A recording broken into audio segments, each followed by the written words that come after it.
Vamos a abrir los signarios en la sección D, himno número 1.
Bien, hermanos, vamos a abrir nuestras Biblias en la epístola a los Colosenses,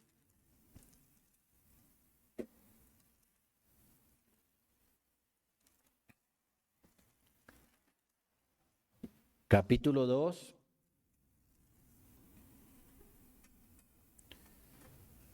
y vamos a leer del 8 hasta el 23.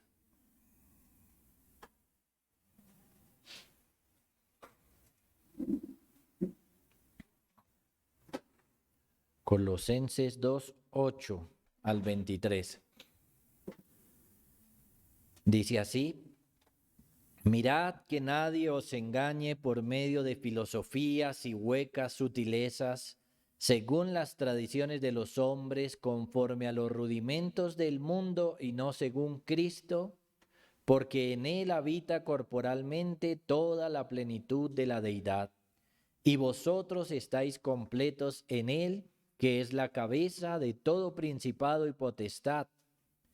En él también fuisteis circuncidados con circuncisión no hecha a mano, al echar de vosotros el cuerpo pecaminoso carnal en la circuncisión de Cristo, sepultados con él en el bautismo, en el cual fuisteis también resucitados con él mediante la fe en el poder de Dios que le levantó de los muertos. Y a vosotros, estando muertos en vuestros pecados y en la incircuncisión de vuestra carne, os dio vida juntamente con él, perdonándoos todos los pecados, anulando el acta de los decretos que había contra nosotros, que nos era contraria, quitándola de en medio y clavándola en la cruz, y despojando a los principados y a las potestades, los exhibió públicamente, triunfando sobre ellos en la cruz. Por tanto, nadie os juzgue en comida o en bebida o en cuanto a días de fiesta, luna nueva o días de reposo, todo lo cual es sombra de lo que ha de venir, pero el cuerpo es de Cristo.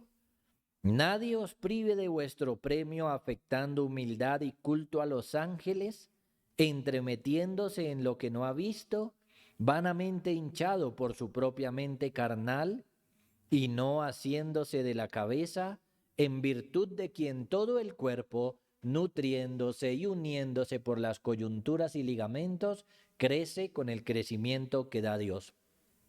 Pues si habéis muerto con Cristo, en cuanto a los rudimentos del mundo, ¿por qué, como si vivieseis en el mundo, os sometéis a preceptos tales como no manejes, ni gustes, ni aun toques, en conformidad a mandamientos y doctrinas de hombres? Cosas que todas se destruyen con el uso. Tales cosas tienen a la verdad cierta reputación de sabiduría en culto voluntario, en humildad y en duro trato del cuerpo, pero no tienen valor alguno contra los apetitos de la carne. Oremos. Padre, te damos muchas gracias por tu bendita palabra, Señor, y por esta epístola y estos temas que está abordando, Señor, los cuales nos llevan a vivir la vida cristiana correctamente. Enséñanos, Señor, y bendice a la iglesia con esta palabra tuya para ser protegida de falsas enseñanzas, falsos maestros, de imposiciones humanas, conforme a los rudimentos del mundo. Concédenos, Señor, poner la mirada en Jesucristo por encima de todo, que Él sea lo más importante para la iglesia, que nos refugiemos en Él, que siempre busquemos en Él toda la bendición que tú has traído y sigues trayendo a nuestras vidas. Danos la gracia, Señor, de escuchar tu voz en este momento, por tu Hijo Jesucristo. Amén.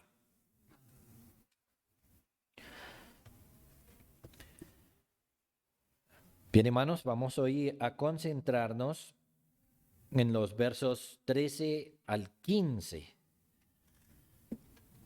de Colosenses capítulo 2. Para el pueblo de Israel, el Señor había establecido ciertos pactos, cierta manera de relacionarse con ellos. Eso fue una gran bendición para el pueblo de Israel. Tanto que hablando de nosotros, los gentiles, nos veíamos en una condición desesperadamente mala, porque no éramos de ese pueblo, porque no éramos judíos. Es decir, hoy nosotros nos paramos en una situación donde uno ve al pueblo de Israel mal. Pero antes no era así, antes era al revés, los gentiles eran los que estaban mal en la visión del Señor, en el plan de salvación. No ser judío nos mantenía apartados de muchas de las bendiciones del Señor.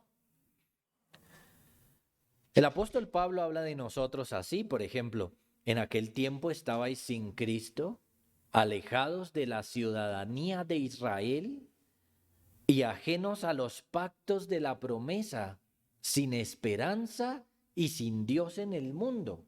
Efesios 2:12. Así se nos describe a nosotros los gentiles. Por ahí mismo entonces habla de los judíos, que ellos sí tenían esos pactos. Ellos eran la ciudadanía de Israel. El Señor estableció con ellos ciertos pactos en los cuales se dio a conocer, estableció la manera como debían relacionarse con Él, y todos esos pactos contribuían de una u otra forma al entendimiento del plan de salvación, que básicamente está claro ahora en el nuevo pacto, pero ahí estaban los pactos de la promesa. Ellos tenían todas esas bendiciones, la revelación, la Biblia. Dios les apareció a ellos, formó ese pueblo, los amó. Realmente podemos decir que ellos tenían muchas ventajas. Por ejemplo, entre ellos estaba el pacto abrahámico, en el que debía circuncidarse todo varón a los 8 días de nacido, tener esa marca, tener ese símbolo, era en un sentido ser parte del pueblo de Dios. Y hasta la instauración del nuevo pacto fue algo de suma importancia. Pero como ya lo hemos visto, el Señor quería enseñar con eso no tanto una circuncisión física, sino cosas espirituales, como que ellos fueran circuncidados en el corazón.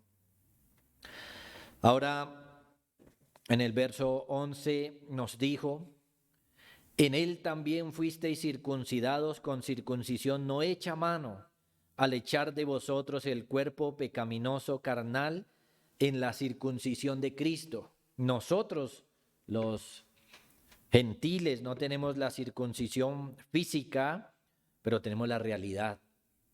Así que Pablo va ahora a hablar de los privilegios que el Señor le concede a los gentiles.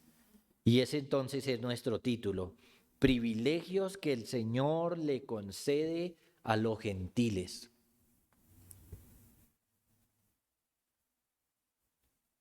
Es importante que entendamos este contexto, esta distinción entre judíos, gentiles, porque precisamente aquellos que quieren judaizar a la iglesia, entonces desconocen los privilegios que el Señor le da ahora a los gentiles. Tal vez en algún tiempo, o no, tal vez no, en algún tiempo los judíos tenían ventaja sobre nosotros, como lo leímos ahí en Efesios 2:12, pero ahora no, porque ahora no estamos en pactos antiguos, sino en el nuevo pacto. Entonces, Colosenses 2:13 al 15, y a vosotros, estando muertos en pecados y en la incircuncisión de vuestra carne, nótenlo, ahí está el tema, incircuncisión de vuestra carne, os dio vida juntamente con él, perdonándoos todos los pecados, anulando el acta de los decretos que había contra nosotros, que nos era contraria, quitándola de en medio y clavándola en la cruz. Y despojando a los principados y a las potestades, los exhibió públicamente, triunfando sobre ellos en la cruz. Aquí está, hermanos, los privilegios que el Señor le concede a los gentiles, a su iglesia, a nosotros. Primero, el privilegio del perdón de pecados. Verso 13. Ahí está claramente. Lo primero que hace el apóstol ahí, hermanos, es señalar nuestra condición anterior y nos señala dos cosas. En la mente de él hay dos cosas importantes. Nos recuerda cómo estábamos antes, nos pone en contexto para que veamos los privilegios que ahora tenemos en Cristo. Vosotros, la iglesia de Colosas, porque empieza diciendo: y a vosotros, gentiles creyentes, personas que no son del pueblo de Israel como nosotros. ¿Cómo estaban antes? Por un lado, dice, muertos en delitos y pecados. Aquí no se refiere a una muerte física, sino espiritual.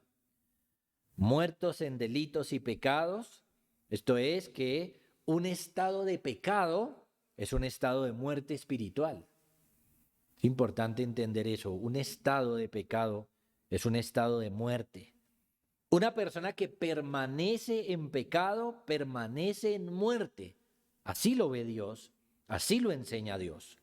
Es un problema mayor, porque no es que las personas están enfermas espiritualmente, sino que están muertas. La enfermedad podría tratarse o curarse, la muerte no.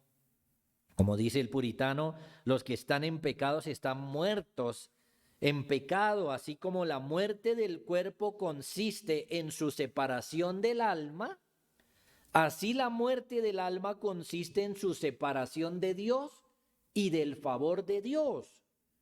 Estas personas que estaban lejos de Dios en sus pecados, estaban lejos de cualquier bien. Estaban lejos del único que podía hacerles bien. La muerte espiritual significa que yo estoy muerto para Dios o para con Dios. Como que Dios para mí no existiera. No tengo en cuenta a Dios para nada. No pienso en Dios. No es alguien importante para mí. Eso es ser muerto espiritualmente. Una persona espiritualmente por su mente no pasa a Dios. Y si pasa, pasa en ciertos contextos que ahorita trataré de explicar algunos. Y estar lejos de Dios entonces es estar lejos de mi bien, del único bien real, del único que me puede hacer bien a mí. Y esa es la condición de todo gentil, de toda persona que no cree en Dios, que no conocía a Dios, y aún hoy es la condición de todo aquel que no ha creído en el Señor, que no ha conocido a Dios. Andamos en nuestros pecados y por lo tanto muertos en pecados, sin vida para Dios. Vivimos en esta vida, sí, pero no vivimos para Dios. No tenemos tiempo para Dios, no tenemos mente para Dios, un corazón para Dios. Una persona así es alguien que nunca piensa a Dios y si lo llega a hacer, lo hace en condiciones que le obligan a pensar en Él, pero entonces no significa que piensan en Dios de manera correcta. Por ejemplo, cuando muere un ser querido, muchos piensan en Dios, pero para reclamarle. ¿Por qué se lo llevó? ¿Y por qué a nosotros? ¿Ven? O cuando hay un dolor o un desastre, muchos piensan en Él para que les libre de ese dolor o de ese desastre, pero nunca piensan en Él para dejar sus pecados y maldades, nunca piensan en Él para dejar de ofenderle, nunca piensan ni siquiera con esto le estoy ofendiendo o no. Eso es estar muerto espiritualmente, cuando Dios para mí no significa nada. Y cuando significa algo es o para reclamarle o para que me ayude en una situación en la que estoy mal. En el mejor de los casos, las personas piensan, o las personas que piensan en Dios lo hacen para que Él les dé cosas, las cosas que desea su alma. Y por eso ha sido tan fácil cambiar la idea de Dios por Papá Noel. Porque eso es lo que ellos quieren, alguien con el que no hay ningún deber, pero que me dé cosas, que me traiga cosas. Por eso fue tan fácil cambiar la idea. Por alguien que me dé regalos, porque ¿cuál es su idea de Dios? Pues alguien que me dé regalos como Papá Noel, entonces mejor le llamo Papá Noel y no le llamo Dios. O alguien que les ayude a salir de sus problemas, como un padre alcahueta, por ejemplo. Pero el verdadero Dios y la idea bíblica de Dios está lejos de eso. Y eso entonces es lo que significa que están muertos. Ellos están vivos para una idea de Dios falsa, pero están muertos para una idea de Dios bíblica, real. Viven ofendiendo a Dios cada día y no se les carga su conciencia, no les afecta para nada, pero el día que quieren algo o tienen un problema, entonces buscan un Dios que les ayude. Eso es estar muerto en delitos y pecados. Así era la iglesia de Colosas y así era cada uno de nosotros antes de que el Señor viniera a nuestras vidas. Estábamos muertos en delitos y pecados. Pero el apóstol señala algo más bien interesante ahí, hermanos, y quiero que lo noten. No solamente dice, y a vosotros estando muertos en pecados, sino que además agrega, y en la incircuncisión de vuestra carne. Note que Pablo señala en algún momento histórico como algo malo el que nosotros no seamos circuncidados físicamente. ¿Y en qué sentido? Esta expresión hace referencia al pueblo de Israel. Aquellos que estaban circuncidados físicamente habían recibido bendiciones de Dios que los gentiles no tenían.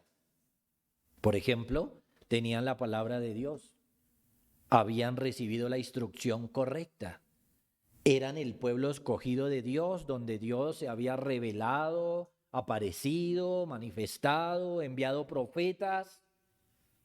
Pablo hace una lista de sus bendiciones, de las bendiciones por ser judíos, en Romanos 9, 4 y 5.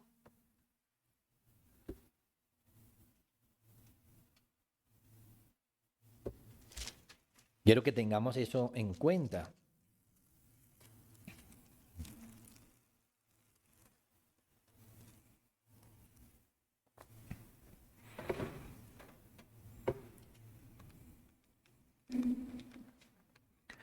Él está pensando en el pueblo de Israel, él está diciendo que él tiene gran tristeza por ellos, Leemos desde el verso 4 donde dice que son israelitas, de los cuales son la adopción, la gloria, el pacto, la promulgación de la ley, el culto y las promesas, de quienes son los patriarcas y de los cuales según la carne vino Cristo, el cual es Dios sobre todas las cosas, bendito por los siglos. Amén. Miren, usted ve que ellos fueron bendecidos. Ellos fueron beneficiados con muchas cosas. Muchos de ellos fueron salvos. Ellos tienen historia en el plan de salvación. Ellos fueron circuncidados físicamente, lo que implica que tenían los privilegios del pacto abrahámico. Pero aún así, hermanos, muchos de ellos no creyeron. Sin embargo, el hecho de que muchos no hayan creído no significa que ellos no tuvieran ventajas o bendiciones. Tenían privilegios. Miren, en palabras del Señor Jesús, hablando con la mujer samaritana, Juan 4:22, el Señor señala una de estas cosas que los ponen en una condición mejor.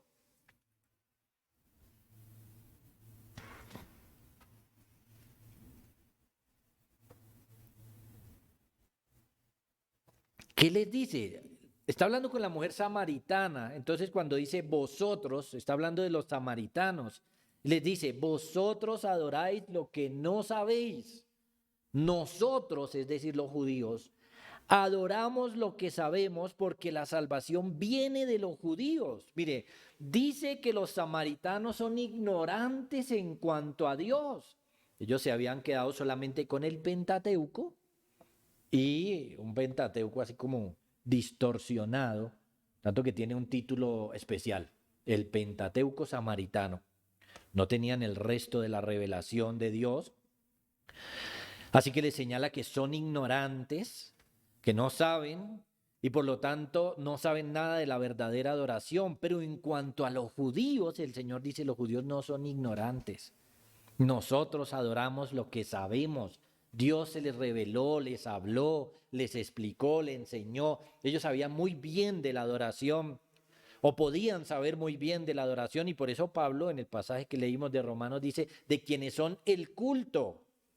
Ellos habían sido bien instruidos en esto. Entonces, en cuanto a la adoración, el Señor dice que los judíos sabían lo que hacían. ¿Por qué? Porque habían sido instruidos, Dios les había dado su palabra, tenían todo el Antiguo Testamento, Dios les había dado profetas que les hablaron por años y más aún dice, la salvación viene de los judíos. Jesús nació de los judíos, Jesús es judío, descendiente de Abraham, descendiente de David, nació en Belén, de la tribu de Judá, es el Salvador y la salvación vino por los judíos. Ellos, los circuncisos físicamente, fueron beneficiados en todas las formas posibles, aunque sabemos que muchos de ellos no creyeron en el Señor, estaban cerca, tenían el conocimiento, el camino correcto, eran parte del pacto y tenían la señal en su propio cuerpo, la señal de que estaban en el pacto. Así que ellos tenían todas las ventajas. Nosotros los gentiles, ¿qué dice el apóstol en nuestro pasaje? ¿Y qué señala como en un momento determinado como algo mal?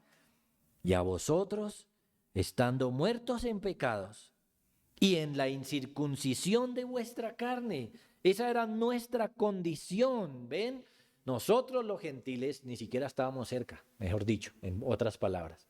Estábamos muertos en nuestros pecados y ni siquiera estábamos cerca de ese pueblo que tenía la luz, que tenía la revelación, de donde vino Cristo, de donde vino la salvación. Así que, ¿cuál era nuestra condición, hermanos? Una condición que cada vez que la analizamos se ve terrible. Estábamos muertos en pecados, pero ni siquiera teníamos a mano la predicación de esto.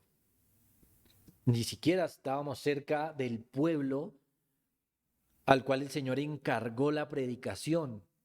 Ni siquiera estábamos cerca. Por lo tanto, Pablo señala esas dos cosas. Estando muertos en pecados y estando en la incircuncisión de vuestra carne. ¿Qué hizo Dios por nosotros? Nos dio vida. Miren, hermanos, nos dio vida o os dio vida juntamente con Él. Y miren la bendición ahí. Estábamos lo más lejos que se podía de Dios, lo más lejos que se podía estar. Y miren que esta verdad nos sirve precisamente para llamar a los niños y a nuestros amigos a la salvación, a que vengan a Jesús, porque debemos entender que nosotros como gentiles estamos lo más lejos que se puede estar de Dios, lo más lejos, porque se está muerto en delitos y pecados y no se hace parte del pueblo de Israel. No hay esperanza entonces de que el día de mañana se me atraviese la enseñanza correcta. Sin embargo, noten que ahora las cosas han cambiado y ahora precisamente en la iglesia se explica que el camino es creer en el Señor Jesucristo. ¿Qué hizo Dios por nosotros? Estando en esa condición tan extrema y terrible, nos dio vida. La salvación es una obra de Dios, es lo primero que vemos ahí. La salvación no es mía. Pablo quiere resaltar que yo no me he salvado por mí mismo, que no fui yo el que me salvó, yo estaba muerto e incircunciso. Pablo en algún momento dice, yo tengo de qué gloriarme, pensando precisamente que hacía parte del pueblo de Dios, pero aún así sin Cristo no sirve de nada. Pero podemos decir que ellos estaban un poquito más cerca, pero nosotros estábamos más lejos. ¿Y qué hizo Dios? Estando muertos, os dio vida, dice el pasaje. Dios fue el que nos dio vida, Dios es el que nos ha salvado. Nosotros no nos hemos salvado a nosotros mismos. Nosotros no nos salvamos porque nacimos en un hogar cristiano. No nos hemos salvado porque fue nuestra decisión, nuestra búsqueda.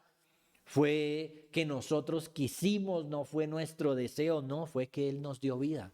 Estando en la situación más terrible en la que podíamos estar, Él os dio vida. Por lo tanto, Dios es el Salvador y no yo. Dios es el Salvador. La salvación es de Dios, una obra de Dios y no una obra mía.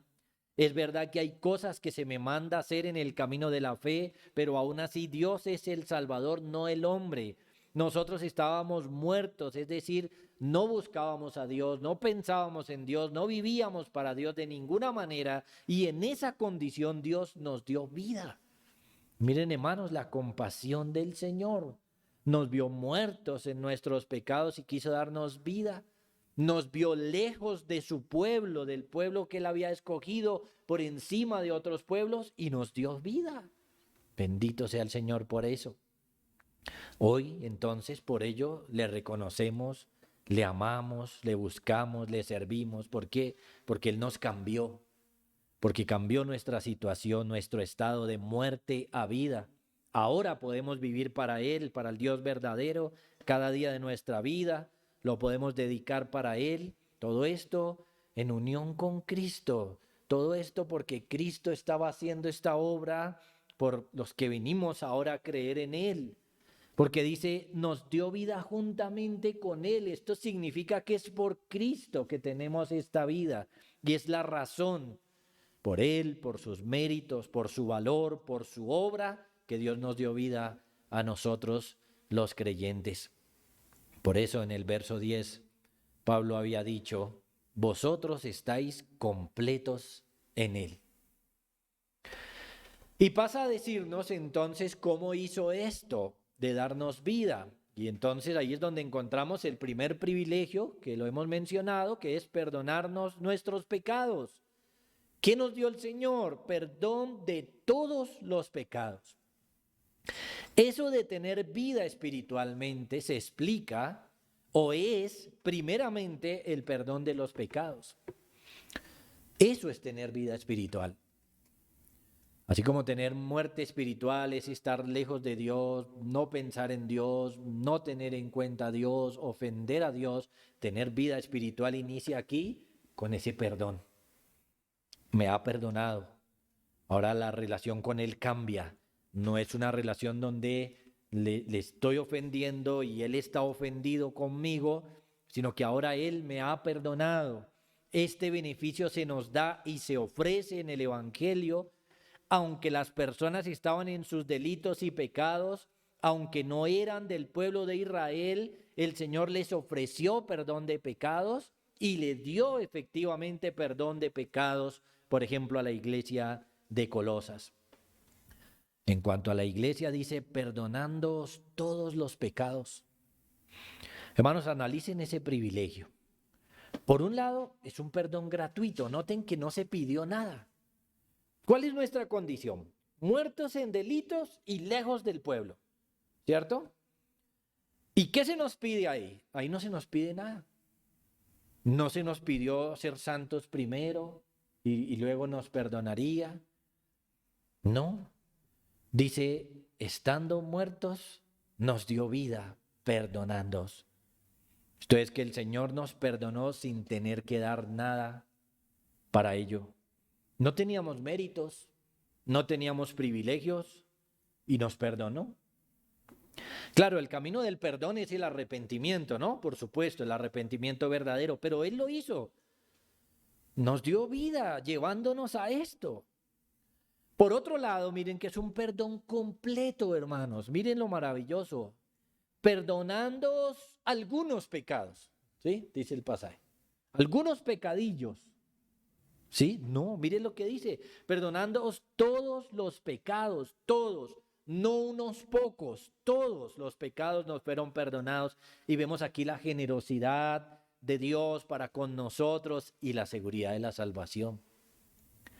Que no se perdonaron unos pocos. Es más, si se nos dijera que se nos perdonan muchos pecados, todavía no diría eso es algo bueno. No, no se perdonaron muchos, se perdonaron todos. Hermanos, y esto debe ser la alegría para el cristiano, saber o recordar esto. En Cristo se nos ha perdonado todos los pecados. Todos se nos han perdonado. Todas esas sucias cosas que hemos hecho todo el tiempo, por la gracia del Señor, se nos ha perdonado. Ahora, en cuanto a los no creyentes, precisamente por eso se predica el Evangelio y por eso el Evangelio se le predicó desde el principio a los gentiles y se les dijo, vengan arrepentidos y el Señor les perdonará porque hay abundancia de perdón aquí. Así que el primer privilegio, hermanos, que se nos da en esa condición tan terrible que estábamos, perdón de pecados. El segundo privilegio es cancelar nuestras deudas espirituales, llamémoslo así. Verso 14.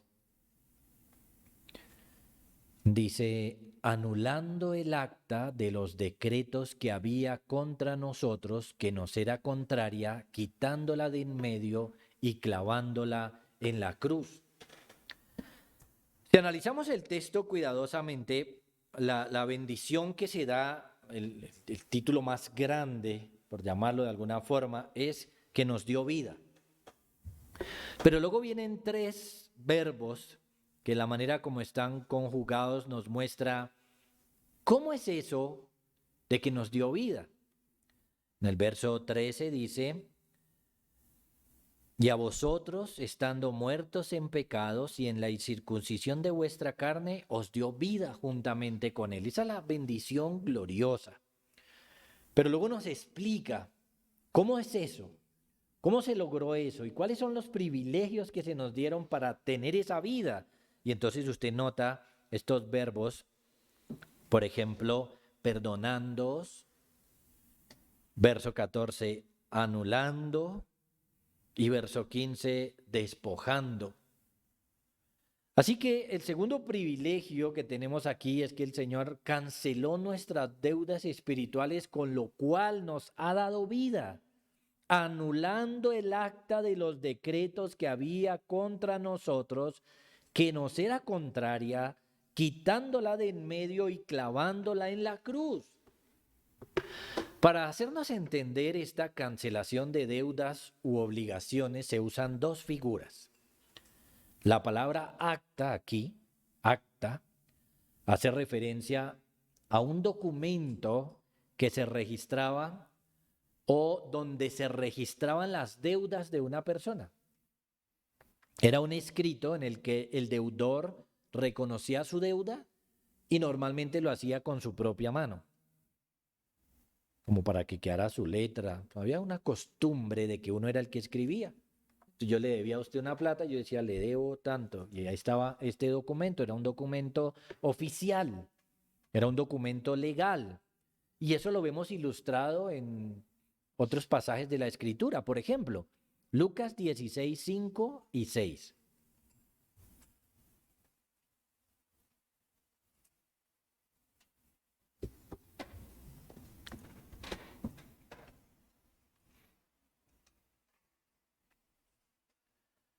Esta es la parábola del mayordomo infiel. Y quiero llamar la atención a cómo él llama a las personas para que anoten su deuda. Miren, verso 5. Y llamando a cada uno de los deudores de su amo, dijo al primero, ¿cuánto debes a mi amo? Él dijo 100 barriles de aceite. Y le dijo, toma tu cuenta, siéntate pronto y escribe 50. Claro, esta es una parte de la parábola a la que uno pocas veces le presta atención, pero recuerden que el Señor Jesús estaba usando los elementos de la vida cotidiana para hacerlo. ¿Qué se hacía entonces cuando una persona tenía una deuda con otro? Él escribía, le debo tanto. Y aquí está ilustrado. Toma tu cuenta, siéntate pronto y escribe 50. Ahí quedó entonces de manera oficial que la deuda de este era 50. Este documento entonces registraba mi deuda, es un documento que me recordaba que debo pagar y cuánto debo pagar. Seguramente también las condiciones del contrato, como cuándo debo pagar. Ahora, debemos entender, hermanos, que el pecado es ilustrado como una deuda con Dios. Eso nos enseña el concepto de que el pecado que se ha cometido es como esa deuda. Así lo menciona varias veces las Escrituras. Por ejemplo, el Padre Nuestro dice, perdónanos nuestras deudas, ¿cierto? Pero miremos Mateo 18, 23 al 27.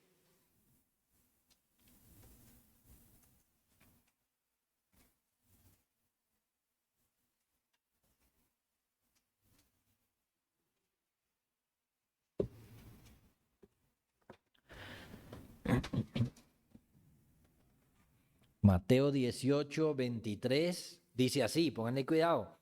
Por lo cual el reino de los cielos es semejante, aquí hay una comparación, a un rey que quiso hacer cuentas con sus siervos y comenzando a hacer cuentas le fue presentado uno que le debía 10,000 talentos. A este, como no pudo pagar, ordenó su señor venderle y a su mujer e hijos y todo lo que tenía para que se le pagase la deuda. Entonces aquel siervo postrado le suplicaba diciendo, Señor, ten paciencia conmigo y yo te lo pagaré todo.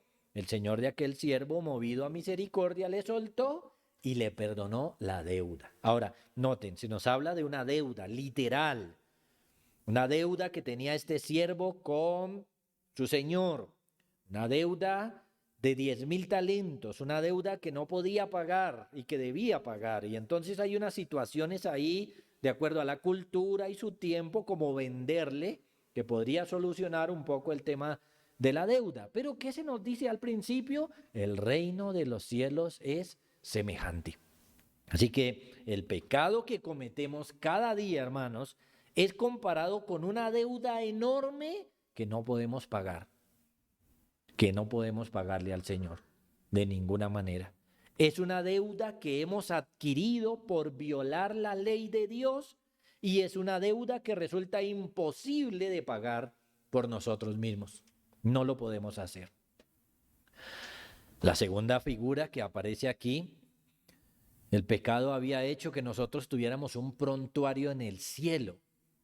Teníamos un largo prontuario como criminales en el cielo. ¿Cómo es posible que se me perdone toda esa deuda? ¿Cómo es posible que se anule esa acta? Bueno, la siguiente figura lo explica. Dice, la primera, anulando el acta de los decretos que había contra nosotros, que nos era contraria. Y la segunda, quitándola de en medio y clavándola en la cruz. Es una figura, porque el Señor Jesús no clavó en la cruz literalmente un acta, un papel de mi deuda. Él no la puso ahí.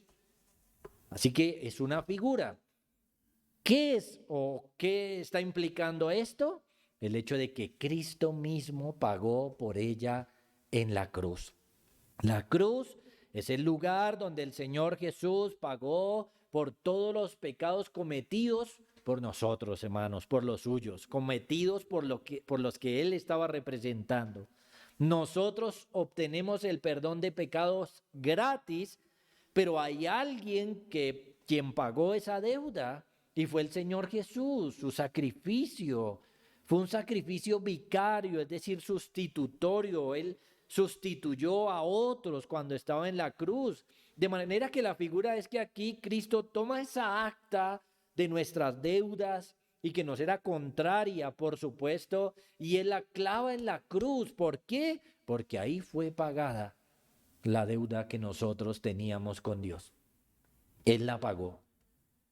Por eso podemos leer más literalmente Gálatas 3:13.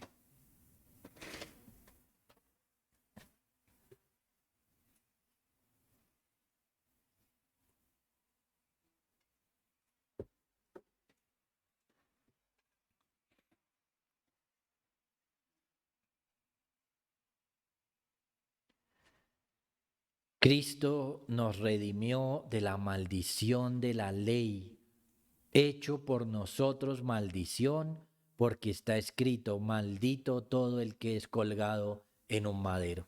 Aquí está literalmente. En Colosenses está en figuras. Está la figura de un documento donde yo tengo una cantidad de deudas. Está la figura de que él toma ese documento y lo clava en la cruz, significando que pagó. Pero aquí está literalmente. ¿Qué fue lo que pagó, hermanos? Por ejemplo, por un lado, ¿cuál era nuestra deuda? Nuestra deuda era con Dios, con su ley. Su ley es la que señala todos nuestros pecados. Su ley señala que violamos sus mandamientos y su ley, por lo tanto, nos decía que la conclusión era que éramos malditos, malditos eternamente en el infierno. ¿Qué hizo Cristo? Bueno, hermanos, Él pagó esa deuda. ¿Cómo? Literalmente murió colgado en un madero, haciéndose maldición, reemplazándonos, quitando la maldición de nosotros y tomándola él mismo. Maldito todo aquel que es colgado en un madero. Esto fue lo que hizo. Esto es que nuestras deudas a Dios nos hacían malditos y Cristo se hizo maldito por nosotros, hermanos. Lo que significa que pagó todo lo que nosotros debíamos. Él recibió nuestra maldición y así nos redimió, así nos compró o pagó la deuda que nosotros habíamos adquirido frente a la ley. Era una deuda contraria, dice el pasaje. Al leer ahí, si era un documento, por ejemplo, de contabilidad, nos salía en rojo. Pero miren los privilegios que hemos recibido como gentiles. Es verdad, estábamos muertos en nuestros delitos y pecados. Es verdad, no éramos parte del pueblo de Israel, no éramos circuncisos físicamente, pero ¿qué hizo el Señor? Uno, perdonar totalmente nuestros pecados. Dos, anular la deuda infinita que habíamos adquirido. Anularla. El Señor Jesús la pagó por completo. Anuló esa acta. Ya no está esa acta en nuestra contra. Ya no debemos nada ante la ley del Señor, solamente por la gracia de nuestro Señor Jesucristo. Esta bendición nos viene por Él, por Cristo. Es la obra del Señor en la cruz, amados hermanos. La cruz para nosotros toma un significado entonces aquí de descanso. ¿Usted ha notado, por ejemplo, cuando una persona tiene una deuda y, por supuesto, es una persona responsable, no puede vivir en paz, no puede vivir tranquilo? Bueno, pues ahora nosotros tenemos paz para con Dios. La cruz para nosotros entonces tiene un significado de descanso, porque descansa nuestro corazón al saber que no hay deuda para con Dios, que Cristo pagó y que no tenemos cuentas pendientes en el cielo. La cruz es el lugar donde se pagó. Allí Jesús clavó ese documento que nos era contrario. Así que la cruz para nosotros es sinónimo de consuelo, de tranquilidad, de descanso. No fue así para Cristo, pero es así para nosotros. Hermanos, adoremos a nuestro Señor, exaltemos al Señor Jesús, quien pagó lo que nosotros de ninguna forma podíamos pagar. Miren, la cruz no es el lugar para decir pobrecito el Señor Jesús, no, Él salió triunfante de ahí, de esa cruz, más bien pobre de nosotros si esa deuda no es pagada en la cruz de Cristo. Vamos entonces a adorar al Señor, exaltarle, nuestros hijos y amigos deben rogarle al Señor que así sea, que su deuda sea pagada por Cristo y le perdone todos los pecados. El tercer privilegio, vencer a nuestros enemigos. Vencer a nuestros enemigos. Verso 15. Y despojando a los principados y a las potestades, los exhibió públicamente, triunfando sobre ellos en la cruz. Tenemos grandes enemigos, hermanos. El enemigo de nuestras almas por excelencia es Satanás y todos sus seguidores. Apocalipsis nos habla de aquel día cuando seamos librados del todo de él, en Apocalipsis 12:10. Eso nos da una idea de cómo actúa nuestro enemigo, entre otras cosas. Apocalipsis 12:10.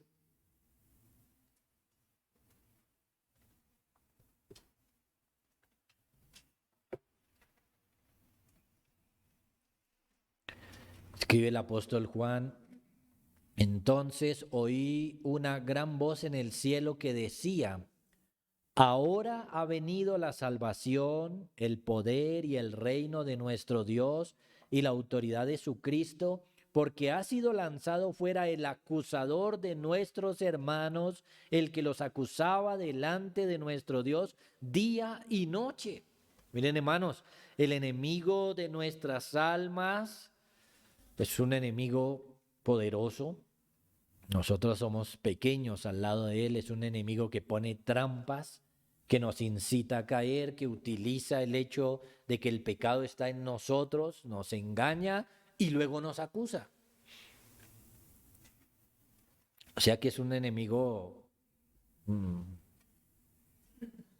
bien rastrero.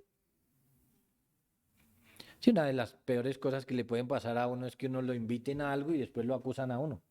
Pero así es, ¿cierto? Así es. Sí, primero lo envuelve, lo invita, lo engaña y luego lo acusa. ¿Qué ha hecho el Señor por nosotros los gentiles en este caso? Mire, varias cosas. Ha desarmado a nuestros enemigos. La palabra despojar significa desarmar y tiene el sentido de sacar las armas para dejar indefenso a alguien. ¿Qué hizo el Señor Jesús según este verso? Despojó a las autoridades, ¿cierto? A las potestades, los desarmó, les quitó las armas y los dejó indefensos. La idea, como alguien dice, es que Pablo nos dice que el Señor en la cruz desarmó por completo a Satanás, determinó su derrota definitiva junto a las huestes perversas de ángeles caídos, los desarmó y los dejó indefensos en esa guerra contra nosotros. Claro, no quiere decir, y como muchos han dicho, que no levante por ahí escaramuzas. Claro, lo va a hacer, pero no tiene el poder, hermanos. No tiene el poder contra los creyentes. El diablo y todos los poderes del infierno fueron conquistados y desarmados por el Redentor moribundo. La primera promesa apuntaba a eso. ¿Recuerdan? La herida del carcañal de Cristo en sus sufrimientos fue el quebrantamiento de la cabeza de la serpiente. Estas expresiones son elevadas y magníficas, hermanos. Miren, pensemos en este gran espectáculo que hay aquí. Cristo muriendo, pero al mismo tiempo muriendo, su vida acabándose, pero al mismo tiempo destruyendo todos los poderes de Satanás, triunfando. En la cruz Cristo murió, pero no fue una derrota, sino victoria. Su muerte pagó la deuda que nosotros teníamos, pero su muerte además derrotó a Satanás por completo. Por supuesto, hemos dicho que la expresión principados y potestades se refiere a los ángeles. Aquí a los ángeles caídos. ¿Qué hizo el Señor con ellos? Los desarmó. ¿Y qué tiene que ver eso con nosotros? ¿Cuál es la bendición o el privilegio ahí? Que nos hizo libres de ellos. Nosotros somos libres de ellos. Ellos no tienen poder sobre nosotros. O gentiles hemos sido librados del poder de nuestros enemigos. Ahora, miren, los desarmó y luego nos dice también que los exhibió públicamente. Esta es una figura, por supuesto, especialmente de un general romano que cuando había vencido a otro lo hacía desfilar por las calles de Roma, derrotados, por supuesto. Los conquistó y los incapacitó y luego los exhibió abiertamente, los expuso a la vergüenza pública y los exhibió ante los ángeles y ante los hombres. Y miren, así debemos verlo nosotros. Esta exhibición es importante, o permítame decirlo así, que nosotros veamos esta exhibición es importante, porque muchos de nosotros muchas veces tenemos un temor excesivo a Satanás. Malas enseñanzas, ignorancia y muchas cosas hacen que podamos tenerle un temor excesivo a Satanás o que le estemos prestando atención donde no debiéramos prestarle atención y donde sí no le prestamos atención. Pero el punto acá es que esta exhibición hace que ellos queden expuestos y es importante que nosotros hoy veamos esta exhibición que hizo el Señor. El Señor los exhibió públicamente, exhibió su derrota, los hizo pasar derrotados por el frente de ángeles y hombres. Claro, es una figura, pero tenemos que entender esta figura y verlo así. Hermanos, Satanás nunca había recibido un golpe tan mortal como el que le dio el Señor Jesús. Él, como diría la figura, lo ató a Satanás con cuerdas a su carro y lo hizo avanzar con él como un conquistador. Así que Satanás y sus ángeles no tienen poder sobre nosotros. Como cantaría el himno, ¿cierto? Aunque estén demonios mil prontos a devorarnos, no temeremos porque Dios sabrá cómo ampararnos. Nuestros enemigos son expuestos ante nosotros hoy, hermanos. Hoy son expuestos y son expuestos como derrotados, cosa que debemos creer y entender. Estos enemigos han sido derrotados por Cristo en la cruz. Por eso el pasaje termina diciendo, triunfando sobre ellos en la cruz. Aquí es donde se cumple poderosamente las palabras de Génesis 3:15. Allá leíamos, pondré enemistad entre ti y la mujer, y entre tu simiente y la simiente suya, ésta te herirá en la cabeza y tú le herirás en el calcañar. La cruz fue el lugar donde Satanás le dio un golpe al Señor en el calcañar. Sí. Pero la cruz, amados hermanos, fue el lugar donde el Señor Jesús le dio un golpe en la cabeza a Satanás. Triunfó sobre él, y no solo sobre él, sino sobre todo principado y potestad, sobre todo ángel caído, fueron derrotados por el Señor, absolutamente. Los venció, de tal manera que no tienen poder contra nosotros. Entonces, ahora miren el contraste. ¿Cómo estábamos sin Cristo? Muertos en pecados y en la incircuncisión de nuestra carne. Nuestra relación con Dios mal, muertos, y ni siquiera estábamos cerca de la salvación. Pero ahora en Cristo, ¿cómo estamos? Perdonados. Todos nuestros pecados fueron perdonados, ¿cierto? En primer lugar. En segundo lugar, ¿qué más nos dio el Señor? Anuló el acta que había contra nosotros y derrotó a nuestros enemigos. Así que vean estos privilegios. Es Jesús quien nos dio vida y quien da vida. Hermanos, es Él y solo Él. Y la iglesia entonces no debe dejarse engañar por filosofías que cambien esta poderosa verdad. ¿Qué necesitamos o a quién necesitamos? Solo a Cristo. Note que esto está en un contexto más completo, hermanos. Hemos leído del verso 8 hasta el 23 y en el verso 8 nos dijo, mirad que nadie os engañe por medio de filosofías y huecas sutilezas, según las tradiciones de los hombres, conforme a los rudimentos del mundo y no según Cristo. Nosotros no necesitamos, hermanos, filosofías, huecas sutilezas. No necesitamos tradiciones de hombres, no necesitamos que un hombre venga a imponer sus reglas. Necesitamos a Cristo. ¿Ven? Eso es lo que se nos está enseñando aquí en este pasaje. Por eso, hermanos, la iglesia no debe dejarse engañar en ningún momento por filosofías que cambian esta poderosa verdad. Es Cristo quien nos ha dado estas tres bendiciones. Perdón de pecados total, Cristo, no las tradiciones de los hombres, no los rudimentos del mundo, no, es Cristo. Por eso, nuestros niños y amigos deben entender que solo Jesús es quien ofrece vida eterna y venir a Él en sus términos, en fe y arrepentimiento, porque eso es lo que ofrece, vida, y la tendrán. Ahora, es Dios quien nos ha perdonado todos los pecados en unión con Cristo. Así que, hermanos, no hay otro lugar en donde buscar esta maravillosa bendición, sino en unión con Cristo. Aún hoy, por ejemplo, que cometemos pecados, ¿dónde vamos a buscar perdón de pecados?